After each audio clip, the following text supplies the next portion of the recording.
Oh, hello. Welcome once again to the program. Glad to have you aboard today as we just get things all set up on the social medias, as the kids say.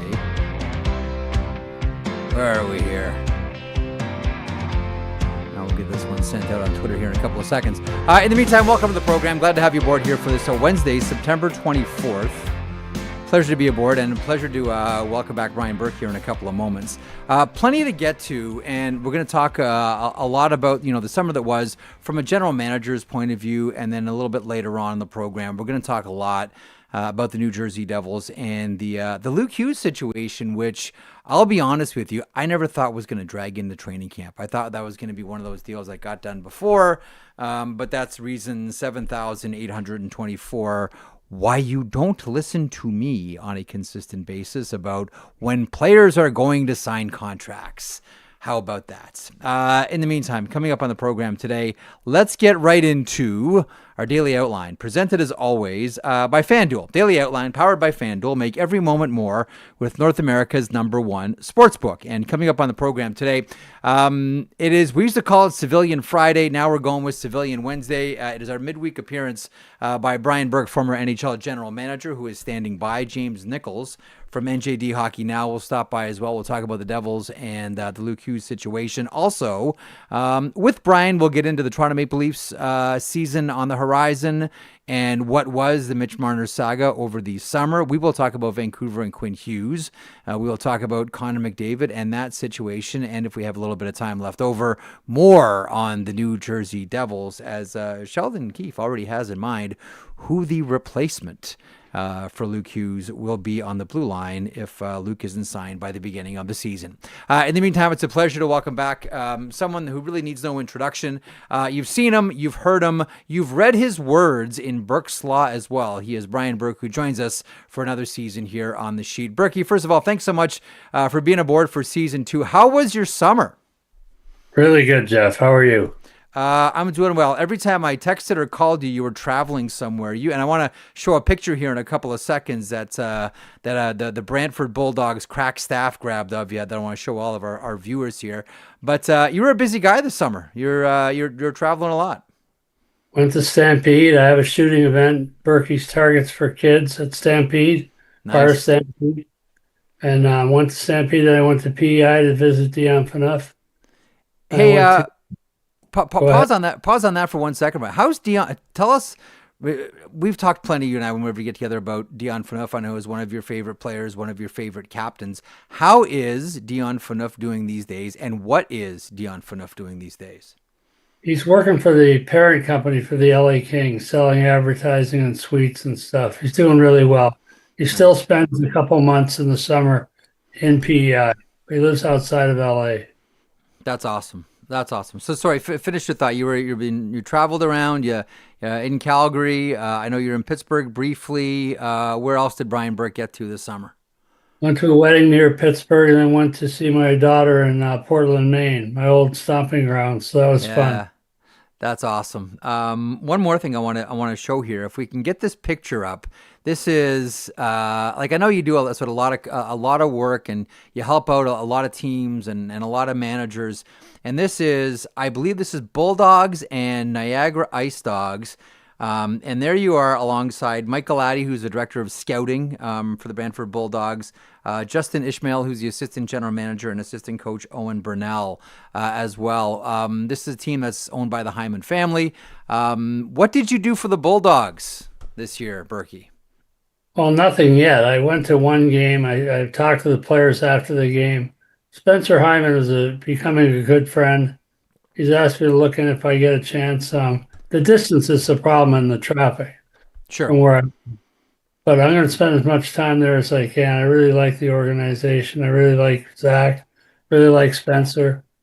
So I'm going to help them if I can. We'll see how much time I have. What did you say to the kids?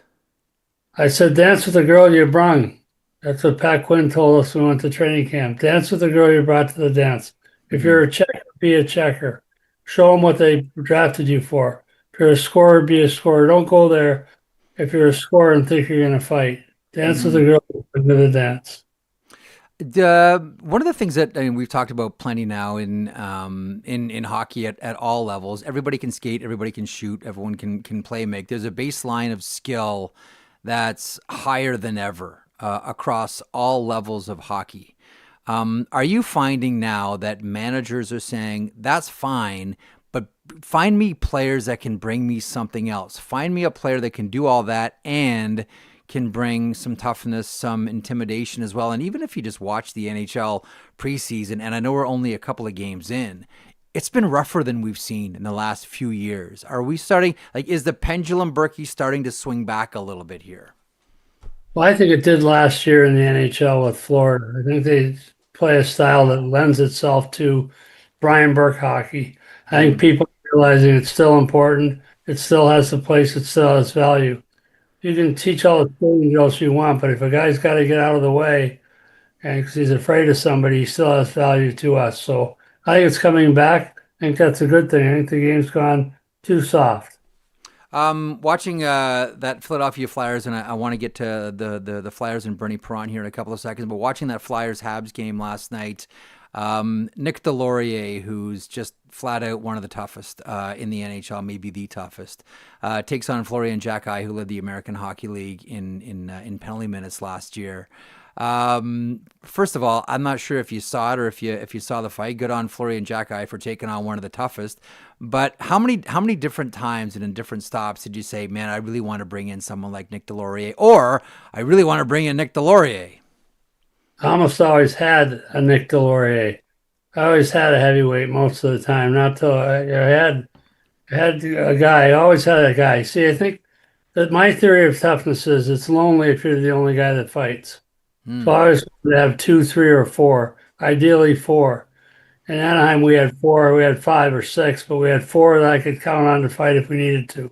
Had a heavyweight, a second guy to fight, who was a forward, Brad May or Sean Thornton, and then a defenseman who would fight, Sean O'Donnell or Francois Beauchemin. I always wanted one D who could answer the bell. So I had a really thorough assessment of it. I never wanted to go into a game without a heavyweight. I mentioned the Flyers a second ago and Bernie Perron. This has been, like, I framed this way on Monday. This has been the worst 3 weeks in the history of the NHL for goaltenders. It's Ken Dryden passed away, legendary Montreal Canadian. Eddie Giacomin, although he did play elsewhere, we'll always remember him as a New York Ranger. Even though we'll always remember him at MSG coming back after being waived by the Rangers and picked up by Detroit, and the tears in the crease. And then Bernie Perron, who I've always maintained, Berkey is the best angle goalie of all time. 2 Conn Smythe trophies. Man, he won those cups for the Philadelphia Flyers in 74, 75. This is the first time we're together. Do you have a thought on these 3 goaltenders? Now, what a sad week or 2 weeks of losing great players and great people. Ken Dryden was a great player and a very smart man, a good family man, played a big part in the game. Ed Giacomin, I only met a few times. I really liked him. He was an elegant guy, elegant goaltender, elegant player. Bernie Perron, I knew the best. Bernie Perron, I scored on him in training camp one time. I had made the mistake of telling him about it 20 years later. As if Bernie Perron could remember a goal I scored on him during training camp. Yeah, and finally, he was very polite, let me finish my story. And he said, Berkey, that is the goal you will never forget. And it's a goal that I will never remember. Bernie Perron was a classy guy, always in a good mood. So, Yeah. at bad time for goalies. Yeah, if I can pause on Bernie for a couple of seconds here, because, as you mentioned, you're with the Philadelphia Flyers organization as a player, Calder Cup as a member of the Maine Mariners. Even when his career was over, like, Bernie was always a fixture. Like, you could really tell that, I mean, Ed Snyder loved his alumni, and you could tell that Ed Snyder loved Bernie Perron. He brought, Bernie everywhere, with his, community initiatives, fundraisers. People loved talking to him, and it seemed as if that guy just thrived in environments where there were a lot of hockey fans, hockey people around, loved kids, like at every single level. Like, this guy had his life in hockey figured out. You certainly did. The thing that's amazing is they win 2 championships. They've never won one since. Yep. but they won 2 championships with really good teams, really tough teams. Everyone says really tough teams, but really good teams too. But you can't win without a top goaltender. And the players will tell you, like Bobby Clark told me, no way we win without Bernie. No way. Hmm. Billy Barber told me the same thing. So he was a great player, but like you said, he had a great sense of the community, great sense of humor, always smiling, always happy. He'll be missed sorely. He will. The times that I got to talk with him, I always cherish. Such a nice man, like such a giant of the game, and just such a nice man as well. To some issues around the NHL, and I do want to get to some Burke questions here from social media. But how did you? Because we haven't been on all summer with each other. How did you see and what did you feel about the whole Mitch Marner situation with Toronto and Vegas and how it played itself out? Do you have a thought on that? Okay, we have 2 weeks to do this, right? According to I'm going to listen, Matthews. I'll answer questions about Mitch Marner for 2 weeks. Yep. I think people grew tired of the saga. Once the no trade, no move, no trade clauses were granted, I think it crippled the Toronto Maple Leafs and forced us to proceed. And I think once they had to approach Mitch about waiving his no trade to go to Carolina, I think it really put a nail in the coffin. I think he was gone at that point. But I don't think Brad Living had a choice at that point. Once the team asked, I think they asked to waive. I think you have to approach the player and ask him if he wants to. So I think it was a foregone conclusion at that point. I think people are tired of Mitch and are happy that he's gone. Now, I caution anyone who thinks that they're going to miss him. He was a really great player for Toronto Maple Leafs in the regular season. I had that last bit not to be a jerk, but because his playoffs were just okay, if that. But he's going to be missed regular season. You can't replace 100 points and 21 or 22 minutes of ice time, including a lot of shorthanded ice time. He's going to be missed. I like the philosophy. Let's not go out and try and replace him right now. Let's build up some cap space in the meantime. We'll try to do this by committee. I think it makes sense. One of the things that I wonder about, and I think a lot of other people do, is he's like he'll play with Jack Eichel. It appears. I mean, it appears at that top line, and it looks like it's going to be one of the best in the NHL. It'll be Marner playing with Jack Eichel and Ivan Barbashev. Good Lord, that's going to cause fits to the other team. So he's not playing with Austin Matthews anymore, and he was always the setup man for Austin Matthews. Eichel is a different player. Eichel is more of a pass-first player as opposed to Austin Matthews, who's always been a shoot-first player. Do you think there's a chance now with Mitch Marner now playing with a different center that we actually see Marner shoot more? Like, he doesn't have a bullet of a shot. Like, he doesn't shoot like Matthews. He doesn't shoot like Bedard. He doesn't shoot like these guys. But as players like, Teemu Selanne showed, it's not always the hardest shot that's the most effective. Do you think that we see a different side of Mitch Marner now that he's playing with Jack Eichel? I don't think he's going to play with Jack Eichel. I think he's going to play with Hurdle or somebody else because of what you said, Jeff. You're right. Jack Eichel is a passer first, always been a passer first, and a great one. And I don't think Mitch is a natural finisher. I don't think he has a hard shot. I don't think he likes to be the guy that gets the puck. I think they're going to switch that up. I don't think that pairing's going to work. So, no, I don't think it'll work. All right, let me get to a couple of questions, and some of them are sort of crossover with some of the topics we wanted to talk about today. Jody Vance, our dear friend in Vancouver, says, "Hey Berkey, looking back on a tumultuous Canucks season, how differently, if at all, would Berkey have managed the dressing room drama? How would he set the tone for this coming season?" Man, we spent so much time talking about, last year was Elias Pettersson and JT Miller. Now it is the Quinn Hughes saga / drama. To Jody's point, how would you have done it last year? How would you set the tone this year? I think I would have called them in. They tried this, so Rick Tocchet tried Yep. this. So the remedy, which I've recommended and think I would call, I'd call players in with a case of beer on my desk and say, "You two sort this out. You're both good players. You both have issues with each other. Sort it out." But they tried that. It didn't work. It's a pretty obvious remedy. It's the oldest one in the history of pro hockey. here's $50. You guys go get a couple of beers and sort this out. So I'm not sure what you could have done otherwise, except trade one of them. Now the question is, did they trade the right one? And that's going to be what people are going to ask now for some time. Unless Elias Pettersson gets going, no, they Yeah. didn't. They kept the wrong one. But I think he's going to get going. What did you make of JT Miller getting the captaincy in New York? You know, when it was when the news came out, the first thing I thought of was that is a really powerful statement by general manager Chris Drury. I thought it was going to be someone like Vincent Trocheck. I thought it was going to be internal, someone that's been on the team for a while. They go to JT Miller. I looked at that, Berkey, and I said, that's a power move by the GM. What did you think? I think it's a power move, but I think you got to be careful. JT Miller is a player I really like and admire, but he's got a bad temper and he said some things in the dressing room that don't make a whole lot of sense to me from talking to other players. He's got to be careful to temper that leadership, that flame that burns so hot in him with saying the right thing and doing the right thing all the time. He's going to need some help around him.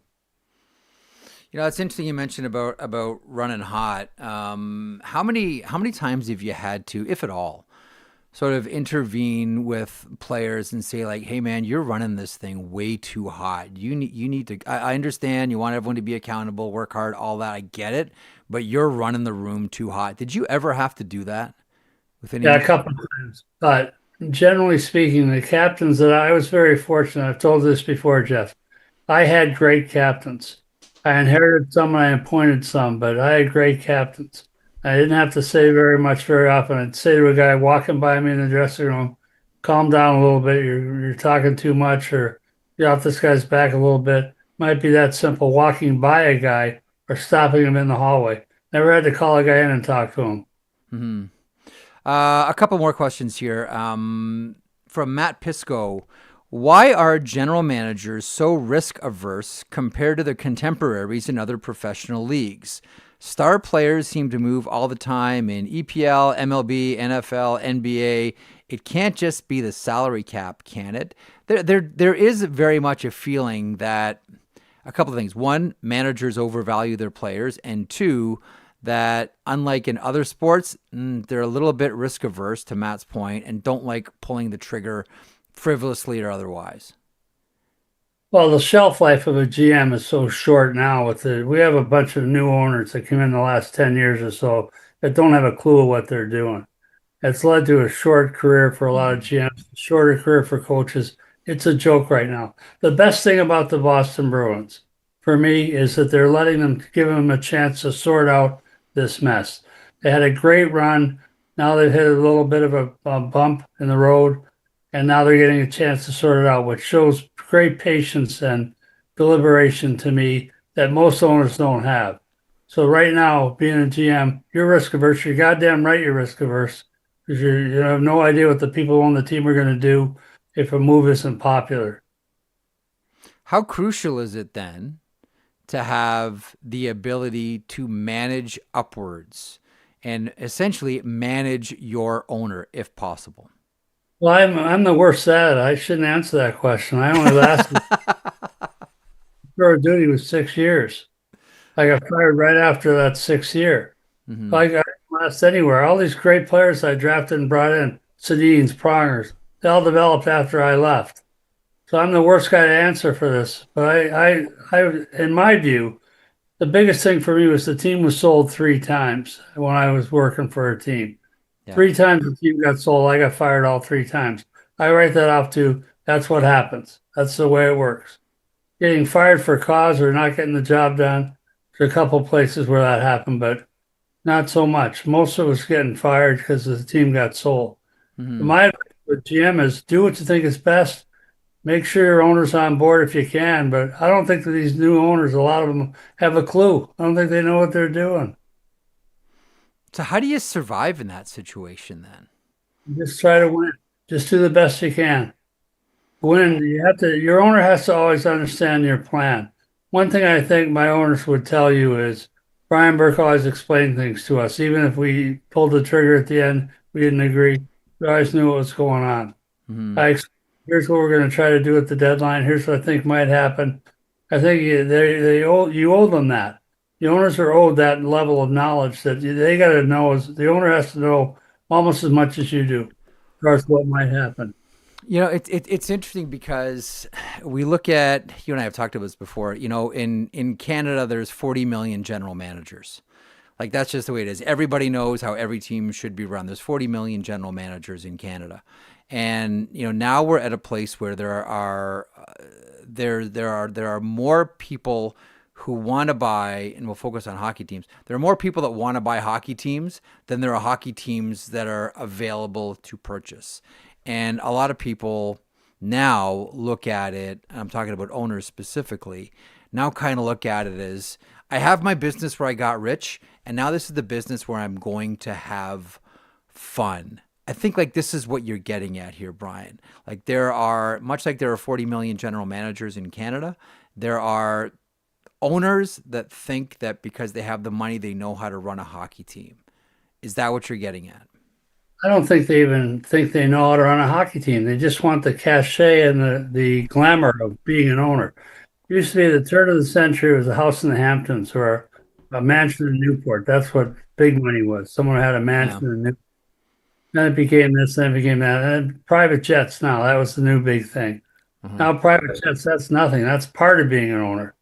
Now you want to own a team, and the franchise values go up and up and up. And so no one's content to be somebody with the capital S. Right. Once they own a team. And the bigger the team, the better.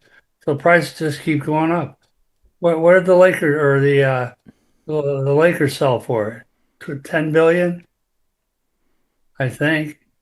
You're asking the wrong guy, but I'll go along with it. It makes sense. Yeah, I mean, we're looking at $2 billion for expansion now in the NHL.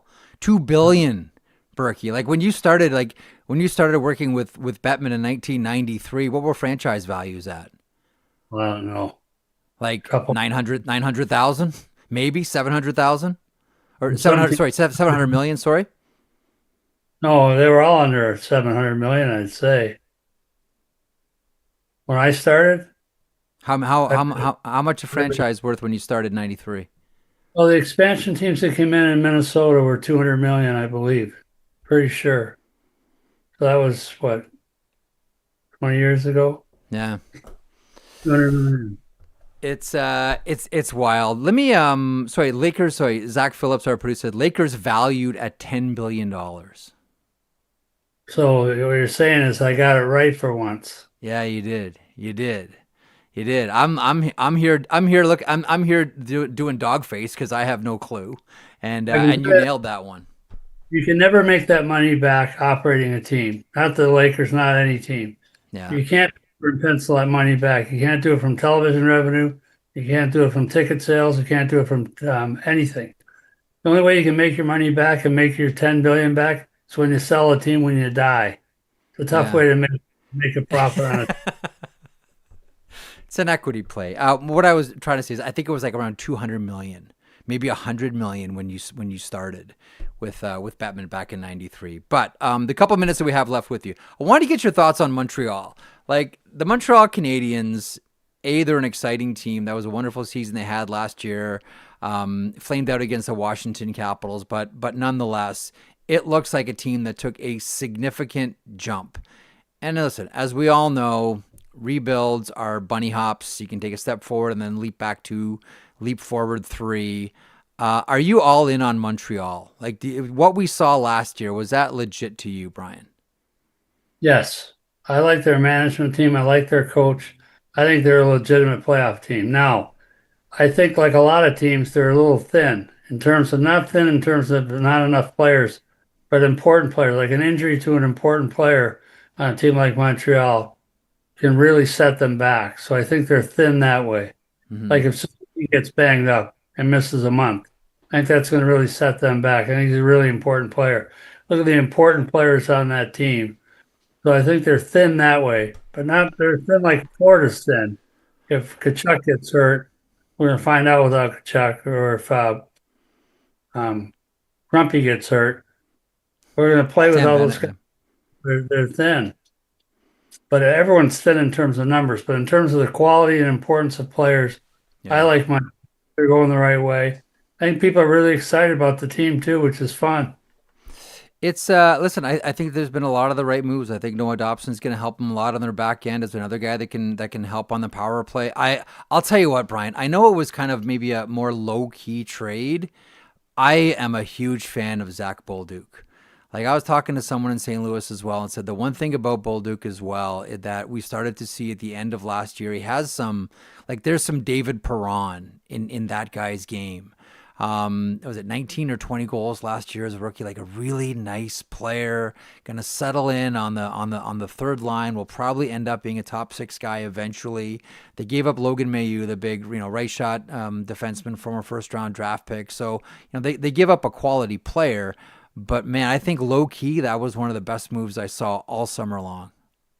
Yeah, Logan Mailloux is this guy's got a chance to be special because he's a big, mobile, right shot Yeah, defenseman. I really liked him as draft year. I went to watch him play. Um, so you look at that and you say to yourself, why would they give up Logan Mailloux to get Zach Bolduc? Zach Bolduc's kind of a fringe player. I think you're right. I think it might be a steal to get Zach Bolduc. I The agree. kid's Yep. it's tough. He can fight. He hits. He can score goals, and you get a better opportunity now. I really like that pickup. I think that's a real sleeper. Yeah, that's a real good one. Okay, I know you got to hustle. I want to get one more question in here for you. This from Bryce. Hey Berkey, how many cups are the league handing out this year?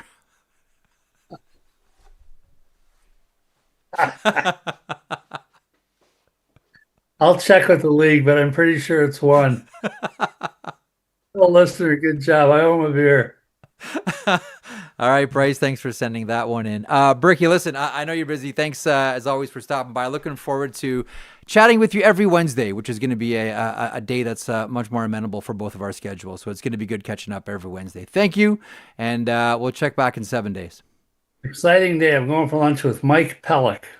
Looking forward to it. Who has one of the best nicknames in the history of the game? Which is Puke. Mike Pell. Listen. I'll tell you what. That do we still have Brick here? Brian? He was one of like honestly. When you look at that early '70s Toronto Maple Leafs team that let all those players go to the WHA, that would have been specifically on defense. That would have been like a team that could rival like Philadelphia and Boston and Montreal, but they let all those guys go. And Mike, the great Mike Pellick. Please tell him Jeff Marek says hi. The great Mike Pellick was one of them. I loved Mike Pellick. Wow, and that's then great. I played ball hockey with him in Afghanistan the first time I met him. So I No have a way. That's awesome. Please send Mike Pellick my best. What a wonderful man. You take care, Brian. We'll talk in 7 days. thanks, Jeff. There he is. Brian Burke going to lunch with Puke.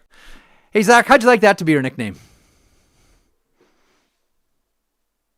Do we have Zach aboard? Yeah, yeah. Sorry, that's a tough one. Sorry, I was setting something else up in the back.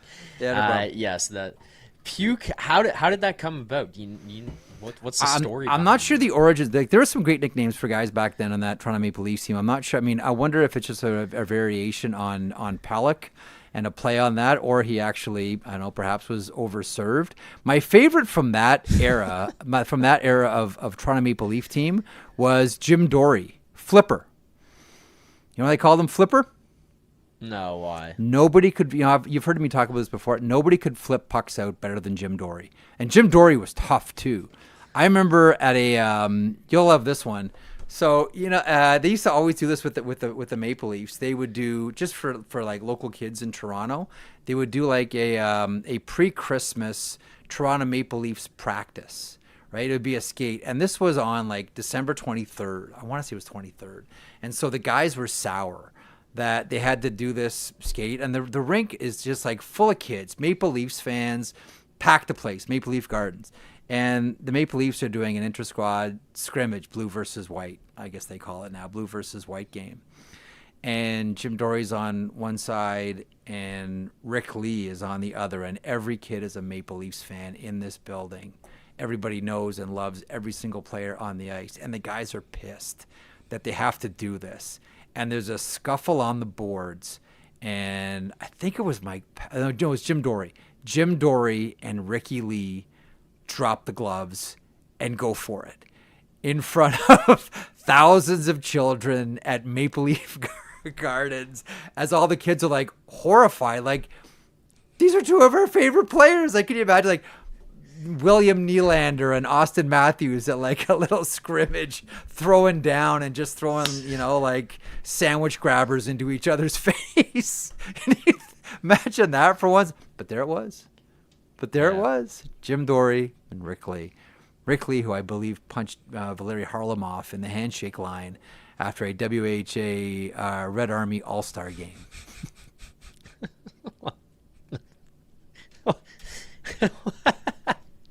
I don't even. Handshakes. Yeah. Pop. Game's over. Still not done. Now guys go and they play video games with each other later after the game. Yeah, and their idea of like a fist fight is like, distance someone on social media. Yeah. That's what fighting is now. Yeah. That's what fighting has now become. I'm just going to send you a mean tweet. Okay.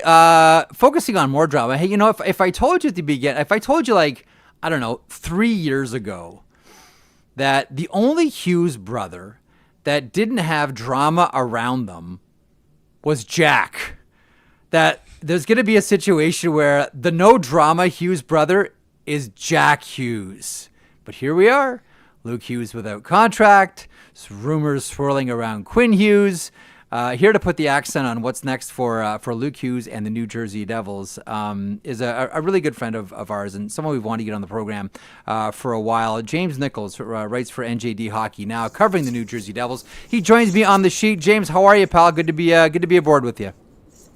I'm good, Jeff. Thanks for having me. Day off away from the rink. Just you caught me in literal dad mode. So hey, man, that's the best mode to be, man. That's the best mode. So 1 kid, 2 kids. What do you got? Give us two. I got a 3-year-old and a 1-year-old, and it's super fun.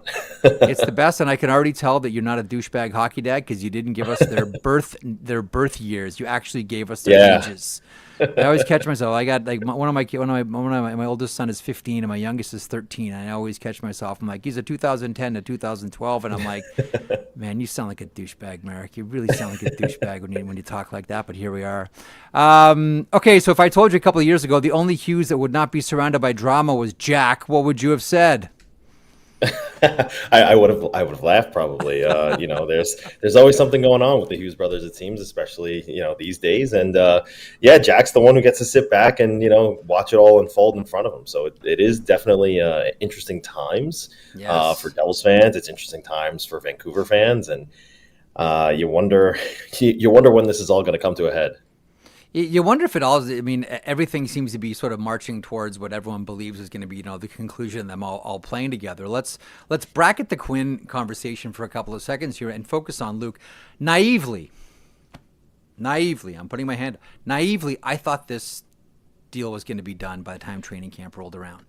Just understanding that it doesn't do anybody any good to have a player as young as Luke Hughes miss any time at training camp at all. How did you feel about it in the offseason? This was the one where I said, I get it's going to be posturing. You have, a veteran hockey family with a veteran hockey voice in Jim Hughes and a very respected agency in CAA. And you have, Tom Fitzgerald and the New Jersey Devils. And you understand the dynamics here, but I thought that by the end there would be some harmony and some common ground. James, why was I wrong? Yeah, it's interesting. I was with you on that. I thought that this would be resolved at this point too. I didn't think that they were going to want Luke to miss the first day of training camp because you look at last year and Dawson Mercer was missing from the first day. Yeah. And although it wasn't that much time, he was there on day 2. By the end of the season, Fitzgerald admitted, listen, day 1 hurt Mercer perhaps. He might have been a step behind this year because of it. So you do wonder, what it's going to look like if and when he finally comes and makes it to New Jersey. But right now, the sticking point is average annual value. both sides are prepared to commit long term. It's just trying to find that sweet spot. And I think everybody's been talking about the same thing, right?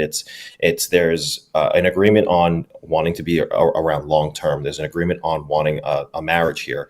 But what's going on with the market, right? It's a market reset right now. The cap is going up every year for the next 3 years. And there's a bunch of guys right now who are in limbo, right? Nobody really knows what that sweet spot is. And I think everyone's trying to figure out, how do we get here? And if you look at, and, I've had this conversation with a few folks in the league, you look at, Pat Brisson's history, and he has had a couple of those bargain contracts that everybody likes to talk about, right? And, it was Nathan McKinnon a couple of years ago. Jack. Jack Hughes now, Jack. right? Jack Hughes now, right? So it's one of those things where you sit there and you say, Pat Brisson's probably trying to make sure he doesn't have one of those bargain contracts again, because we might look at Brock Faber one day, who I look at, in parallel to Luke Hughes, and say, maybe that's going to be a bargain contract soon. And maybe Brisson doesn't want to be in that category again. Yeah. It's a really good point, James, because this is when the salary cap numbers, which I still think were part of CBA negotiations, like a really, really shrewd move by the NHL to put the numbers out to show the players how much money was at stake here and how much money they stand to gain.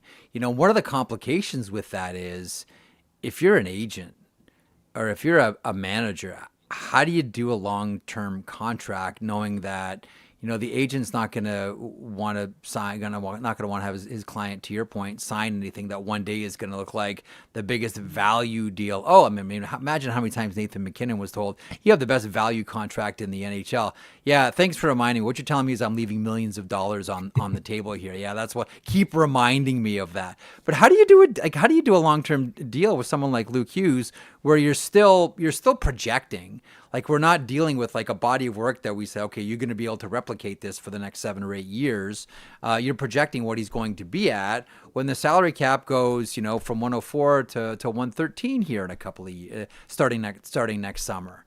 That's a really, really tricky bit of business here. And I just wonder too, like, by putting that out, did it just sort of complicate contracts for players like Luke Hughes, or maybe now we see a player like Mason McTavish in Anaheim?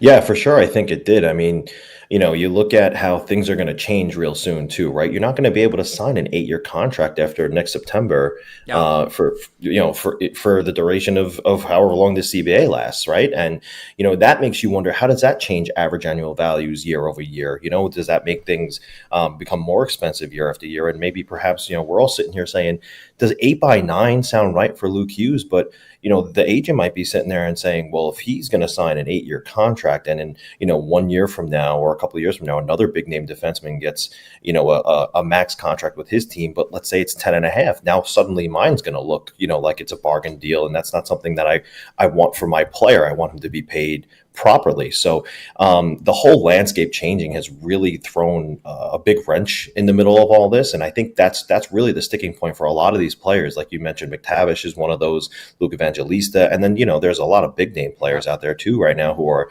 eligible to sign these extensions. Connor McDavid is one of them, Jack Eichel, Kirill Kaprizov, who just turned down the most lucrative contract in NHL history. This is going on everywhere. And it seems like the GMs are just trying to draw a line somewhere. But so are the players and the agents, and it's just who's going to win this game of chicken, who's going to move out of the way first, and it's really hard to tell right now when that's going to be. Although Tom Fitzgerald, New Jersey general manager, can't say anything publicly for that, that little nuisance called tampering. But I'm guessing that in the back of his mind, as he's putting this roster together and signing contracts, like, he wants a donut hole here for Quinn, right? Like, he wants to make sure that he can absorb that, whether it's while he still has term or when he's a free agent. Like, that has to be in the back of his mind as a legit possibility. Yeah, I would think so. It seems like we're all sitting here, and it's not a matter of if, but when this is going to happen. When is that other shoe going to drop? And Quinn, does play with his brothers. I mean, we all heard what he said, right? Let's see how this year plays out, and that maybe will determine what I do or don't do. But it has this feel, right? This drama, the chamber never leaves Vancouver for some reason. And Quinn Hughes is the center of that attention this year. And it just does feel like maybe it is inevitable that Quinn is eventually here. And that makes you, sit back and say, well, let's look at the Devils then. Like, what's going to happen here? How much is Luke going to make, starting as soon as this season? And then what does that mean for Dougie Hamilton, who's making $9 million a year for the next 3 seasons, right? Is that going to be something that they're going to have to figure out maybe sooner rather than later, depending on how much this contract costs? So I know we spoke to him recently. He wants to stay. He said, I signed here for a reason. And, I'm not suggesting that that's something that's imminent or even a thought right now. But there are these moves that are potentially going to have to happen around the Devils if they're going to be able to pay all 3 of these superstar players. Because I do think Luke is going to ascend to that level if he's not there already. So then who plays with Brett Pesce right now? There's no Luke Hughes. Yeah, so that's the interesting thing, right? I published an article this morning. I had asked after the game last night to Sheldon Keefe, I said, you have that Ethan Edwards, Brett Pesce pairing up top. Is that a mentor-mentee situation? And how do you think that Edwards is, handling that opportunity? And the first thing that he said, instead of addressing Edwards, was, well, that's Luke Hughes' spot, right? And it's one of those things that you sit there and you wonder, okay, I think a couple of things might be happening here. One, it's, we want Luke here, right? That there is that message. We want him here. We want him to be, part of this. We want him in training camp. We want him, getting his reps in. But 2, I think he's also uplifting Ethan Edwards here a little bit, because he continued that with saying, yes, although this is Luke Hughes' spot, Edwards is there because he's earning that right. And he went as far as to say that Edwards might be the best skater on the blue line for the Devils right now. And that's for the entire roster, not just among rookies, not just among prospects, but the entire roster. And Edwards, again, take this with a grain of salt. It's just the second game of the preseason. He's played both and he's looked really strong, but he's also played against, some of the B squads for the for the opposition. But he's been stapled to Brett Pesce, just like Luke Hughes was last season. Whatever Brett Pesce did, Luke Hughes followed, and that's what's happening now with Ethan Edwards. I think they do see a player in Edwards. I think he is, really stepping up and taking a hold of this opportunity. Which is ironic because, he is the right now the clear-cut replacement, but he's also former Michigan teammates with Luke Hughes, and they're good buddies. So it's one of those things where I think Sheldon Keefe strategically is strategically saying, like, listen, we want Luke here, but we have somebody ready to take that spot if he's not. So get here or we're moving on. Is there any chance? And let me James, let me frame this with you one very specific way. When Brady Tkachuk was going through his contract situation with Pierre Dorion and the Ottawa Senators, Matthew Tkachuk said to me at the Players Tour that when you negotiate with one, you negotiate with all. So you're negotiating with me, my father. It's not just the agent and Brady. You're negotiating with all of us. If this thing drags on. And I've been wrong about this from day one, that he's going to get done. Like I've come fully clean on how I misread this situation. But if this does drag on, and I'll say this, I don't think it will. Too many smart people on both sides of the table. But if it does drag on, how does this affect Jack Hughes, if at all? Like Jack will say the right things. He's his own man. He's doing his own negotiation, et cetera, be a professional, all that. But I can't help thinking, as a family that's as tight as the Hughes family, a family much like the Tkachuks that are steeped in hockey history through their father Jim, and have grown up around it every single day of their lives, it has to have an effect on Jack, no? On the ice, I would say maybe not there. Off the ice, though, looking at when am I going to become a free agent? Do I want this best bargain contract in the NHL again? Maybe not. And perhaps it's one of those things where he's going to have the foresight of what's to come. Maybe this is a looking at Fitzgerald and saying, like, when I'm up, this is how it's going to go too. Like you're gonna maybe meet our demands, and Pat Brisson's in that corner saying you're going to meet our demands. But on the ice, I think he's still got a lot to prove. And look, no one's doubting the skill, right? Jack Hughes, if he's healthy, is a 100-point player. But the key words there are if he's healthy. 2 seasons in a row with the same shoulder surgery. There is reason to wince every once in a while when he trips over his own feet or if he trips on somebody else's stick and wonder, hope he doesn't get hurt and miss the rest of the season again. So as far as having to, or how is this going to affect him on the ice? I don't know if it will. I think he has to, prove that he can stay healthy and he can, carry this team to where they want to go, eclipse that first round exit, maybe win a second round, perhaps get to a conference final. And ultimately the Stanley Cup is the goal.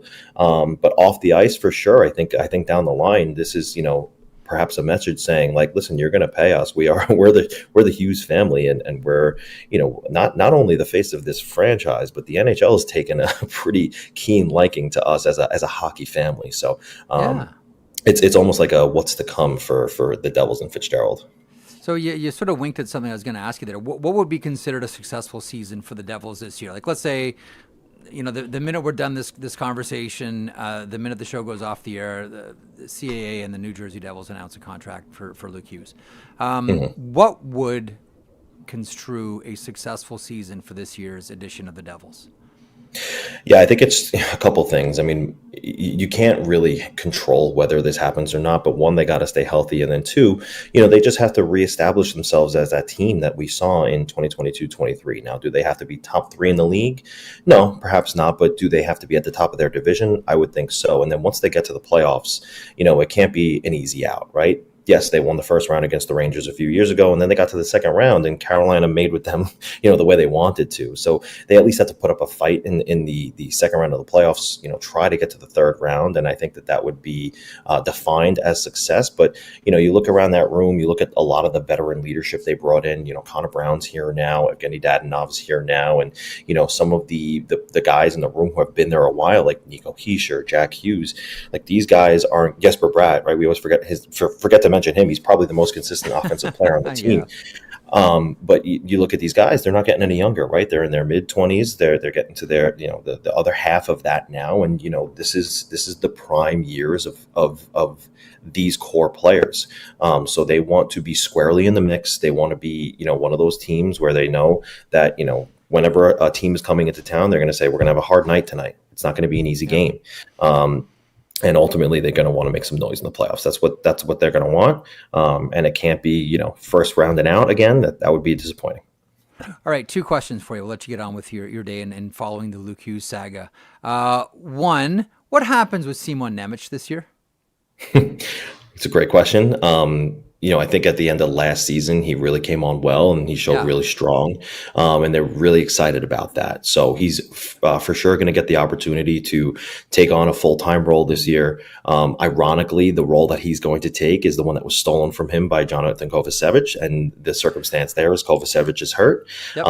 But, on top of it, Simon Nemec has come to camp looking really strong. He looks thicker. He's put on some muscle. Last night, Sheldon Keefe was very complimentary of his game. He looks like he's playing well out there. He says he's ready. So I think the thing for Simon Nemec this year is just going to be establish yourself as a full-time NHLer, and clean up your game. There was certainly some nervous play out there from him in his sophomore year. Had something to do with the injury he sustained at the Olympic qualifier the year before, but he just needs to come into his own now, right? His body is ready, his game is ready. He just has to get his mind ready, and I think that he is certainly taking those steps. He looked really good last night. He's looked really good through camp. Looks really strong. He's skating well, and his decision making seems to be on par. So I think that right now, this year for him, it's just all about getting your mind caught up to your body and your skill set. Okay, let me close on this. I'm disappointed to see it go. We have 13 more games of the jersey. Yeah. I was sad to see, at first when I first saw it, I didn't like it, and man, did it ever grow on me. And I loved how the New Jersey Devils handled all of it. I'm gonna miss it. I never thought I'd sit here and say I'm gonna miss the jersey. Yeah. Will you, James? Yeah, I'll miss it. I mean, the one thing I won't miss, I like it up close. It's a really nice looking jersey. But the one thing I won't miss is up in the press box. If you've been to Newark, it's as close to heaven as it gets. Sometimes I mix them up with the referees, the officials, so it happens once in a while. But no, they're nice jerseys. The fan base took to them really well. They marketed the way they marketed this jersey and everything else around it. They hit a home run on that. So we're gonna have to get Wish a hat. I know he's missed out on one. Screw him. Give me one of the hats. That's what I want. For sure. Screw that Wish guy. Enough out of him. That guy gets enough free swag. Listen, James, it's been a delight. Let's do it all again. Let's do it when Luke Hughes signs. If you're throwing a dart, is that going to be before the season, or is this going to be? I mean, I've been wrong on all of it. And you're right there. You're closer to it. You want to throw a dart on this one? I think it has to be. I think it will be. I don't know if we get to the October 9th in Carolina and he's not there. I would be real surprised. And I think that, again, yesterday's comments by Keefe was a little kick in the butt to, let's get things going here. But I'd be real surprised if it went that long. Gotcha. You're the best. James, thanks so much for stopping by. I really appreciate it, pal. That was a fun talk. Yeah, thanks for having me. Appreciate it. There he is, James Nichols, who joins us here from NJD Hockey Now, covering the New Jersey Devils. He's on the beat. One of the things, Zach, that I didn't get into, just sort of run out of time here, is, and Amanda Stein has a great piece on this on NHL.com about Brendan Dillon's ADR surgery. That's artificial disc replacement, which was, as we can all recall, it wasn't the reason why, Jack Eichel asked out of Buffalo. He had already asked out of Buffalo. But this was a controversial surgery. Teams have always defaulted more towards spinal fusion. My late father had spinal fusion a couple of times and, lived out, the last few years of his life really uncomfortable and in a lot of pain. And people have had a similar experience.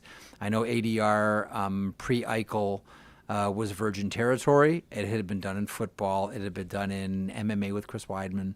But we hadn't seen it before in the NHL, and now there are Tyler Johnson, for example, like more and more, and now Brendan Dillon, players that are choosing ADR. And it's interesting. I was saying this the other day. I talked to one player in the summer who said, look, all of us now are way more in tune with our bodies than ever before.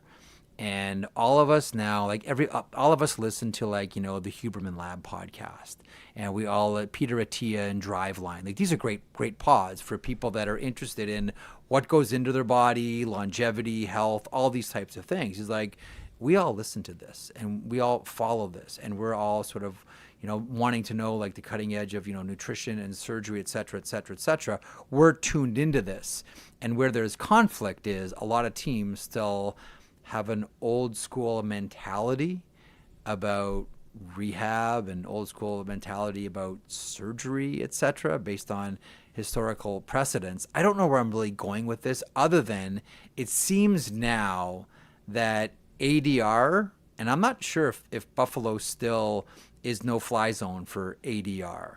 I checked, but I haven't got an answer back yet. But it seems very much like this is going to be for athletes in the NHL from team to team to team, finally something that now has precedent, and you can point to Farabee and Eichel. You can point to players that have had it before, and we should probably get used to it. Yeah, I just don't know how you could look at I mean, the Eichel case is one that worked out perfectly. All things considered, he comes back, he wins. Right. I just don't know how you could look at that case and say, why would, no, we're not going to do that for you. No, actually, we can't do that. I get case to case, but, you look at that one, how successful it's been, the return, just the ability for him to get back up to speed and at the level he was at before the surgery. I don't know why that would be something that teams would be shying away from now. It is case to case, and it is a scary thing to go into because, let's call it what it is, there's definitely not 100% success rate in anything that is going to happen, but that's just one that I feel like has set the tone here for this is people being confident about it's essentially going to become more and more of a battle of who's in charge of what happens to your body. And I do understand and respect that teams pay these players millions and millions and millions of dollars. So they want to have some say about how players are being treated in recovery or for surgery, etc. But then the flip side of that coin is bodily autonomy. And I'm really uncomfortable telling someone what they can and cannot do with their body. Even though, and if you're a team, you're paying them millions and millions of dollars. It's an interesting battle here. Well, the counterpoint to that would be for me would be you've seen it have success. Like, it worked. But that's just it. Like, that's what I'm saying. Like now, like, this is what makes, like, Jack Eichel, whatever happens to Jack Eichel in his career, like, you know, he's won the Stanley Cup. Could have made the argument he should have maybe won the Conn Smythe Trophy that year that Vegas won the Stanley Cup. Like, no matter what happens with Jack Eichel's career, I think one of the things that he'll always be and should always be remembered for is he was the guy that fought for a very, very specific surgery that now has opened the door for other teams to say, you know what, this is okay. And now Tyler Johnson and Farabee, now Brendan Dillon can have this surgery. That's me. And remember, like, he fought for this. Like, he fought for this with against the Buffalo Sabres. It's like, no, I am not. I'm not doing spinal fusion. I'm doing ADR. Like, for what, like, maybe the bigger picture, like what Jack Eichel has contributed to players. We always talk about, like, leaving a place you work or a place you live better than it was before. I think Jack Eichel, if his career ended tomorrow, has left the NHL for players a better place than it was before Jack Eichel. So this is for one specific surgery, I would say, in a sense. How do you think that would impact it for the next one that comes up that's never been done before? Do you think I would imagine same fight. Same. You think it's the same pushback from the team and the doctors and stuff? Depending on team, depending on group. It depends on what it is. I mean, the neck is so sensitive. Obviously, and you know, Eichel, again, he's we just talked a lot about Pat Brisson. He's a CAA client too. You know, they would, you know, present like this is where it's been successful in collision sports like the NFL. I mentioned Chris Weidman, you know, UFC middleweight. Yeah. He had the same type of surgery, and the argument back was always, well, it's never happened in hockey. Like, we don't have anything for this in hockey. It's, you know, as the Buffalo Sabres, this is too risky for us. We don't know. We don't know if this works for hockey players. And listen, Eichel has made hockey for players better because he has presented for them and fought for an option that before him they never had. Yep. They never had. And that's always, like, whenever I think about Jack Eichel, many will think of the Cup, rightfully so. Many will think of, like, everything else that he's going to do in the NHL. And I get all that. For me, it's about opening the doors for players and their own bodily autonomy and choosing how they treat things like neck issues or back issues. That to me is like the legacy of Jack Eichel. That's why no matter what he does, that's how I'm going to think about Jack Eichel. And good on. And listen, Brendan Dillon, like, opened up to Amanda Stein. Like, I love Amanda Stein. I think she's a tremendous writer, and she does a great job covering the New Jersey Devils. And this is one of the best pieces I think Amanda's ever written. I encourage everybody to go and read this. A great piece by Amanda Stein, who made, you know, Brendan Dillon comfortable enough to completely open up about all of this. And he references conversations with Eichel and others, etc. Anyway, I encourage you to read it. So still on, first of all, have we left anything on the table here today? I always feel weird about, like, oh, it's preseason. How much we talk about the preseason? How many things really happen in the preseason that are noteworthy other than someone did something dumb? I don't know that we take too much out of preseason hockey, or really even the first couple of weeks of the season. Has anything caught your eye at all, Zach? Okay, I know you watched Ottawa and Toronto yesterday and watched your Maple Leafs blow a 3-0 lead. I was watching Montreal and Philadelphia mostly. Yeah, I was watching Matthias Michelli, no look backhander to Matthews. No.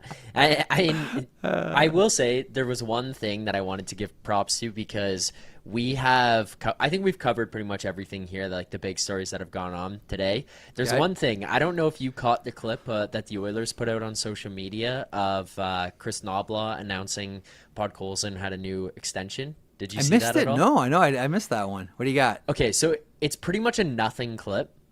And they say, you know, like, congrats to Podsy. He'll lead the stretch today. He just signed an extension. And then I believe it's either Nobla or one of the assistants has a line in there where he says something along the lines of, thanks to him for having signing an extension, wanting to be here with us. And the camera cut is to No, they did not cut to Connor. They did.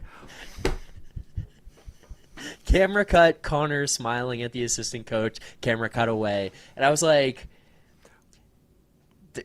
Oilers didn't put that have to out? put the camera cut. It Oilers was like put that out? an unintentional like. Here's what's happening in the stretch. Like everybody's around, Connor's smiling, everyone's tapping sticks, but it was like, oh, the timing of that is impeccable. Here's Podkolzin. Wow. He wants to be here. He wants to be an Oiler. He signed an extension. Camera cut to Connor. Camera cut back to everyone else. I'm like, His number starts with 9-2. like, okay. Oh, I'm gonna go search that out as soon as we're off the air. That's right up my alley. That's juicy, Junior. That's juicy. All right, a couple more things here before we wrap up today. We're trying to be respectful of your time. It's only been an hour. The sheet is powered by FanDuel, home of the same game parlay. Make every moment more on FanDuel. FanDuel, proud to connect fans to the major sports moments that matter to them. What are we looking at today, Zacharoo? Look, there's some stuff that gets exciting about like when hockey season's coming and it's seeing the big boys in the lineup and everything like that. You know, you see Jonathan Taves is skating for the Jets. Or get to that was so good. That was so good. Almost scored off the draw. Oh, it was so cool. You see all this start happening, and it's like, okay, we're getting there. We're getting there. One of the other things that makes you start to feel like hockey is back is when FanDuel starts officially posting game odds on the website, Jeff. So they have a full slate for tonight's games. This is just preseason. For those looking preseason. to get involved in the action, they have preseason games. Like every day that we have done this show throughout the summer, I've had to go on there and try to get creative and be like, what futures can we talk about? What fits into the show here today? Today I went, and there's a tab that says preseason, and I felt a little tingle. And I was like, all right. It's cool. Right there. It's cool. Like, bless FanDuel for like, how much how do you do it? Like, so much, so much volatility. Like, wow. Like, bravo. But how do you, like, put that together? Like, Pitt, CBJ, who's in the line? Wow. Well, all right. I mean, one of my favorite parts take about long it too. shots. Is this like betting long say. shots when like what's the old horse racing, right? Whenever there's like rain and it's muddy, take the long shots. Always is that what you do here for preseason? Kind of. What I was gonna say is it's nuts because you look at these preseasons and there's ones where you're like, yeah, that should just be the case. Where it's like, I mean, I'm gonna go out on a limb. Let's look at the odds there for the first game. Florida plus 270, Carolina minus 345. Just based on this, I'm gonna stick my neck out and assume the Hurricanes are dressing NHL starters. But you know what the thing about that is though? But here's the thing about it. Like this is where it's interesting. The guys on the Panthers are hungrier to show something, whereas the guys on the Hurricanes are like, let's get our legs under us. Would you agree? You think like, okay, yeah, they're dressing more of a veteran lineup. You've seen a lot of straight legs in veteran lineups in preseason. Yeah. Guys are just going out for a twirl. Like, let's get to the real games here. Yep. That's interesting. Oh, wow. Okay. But I was excited.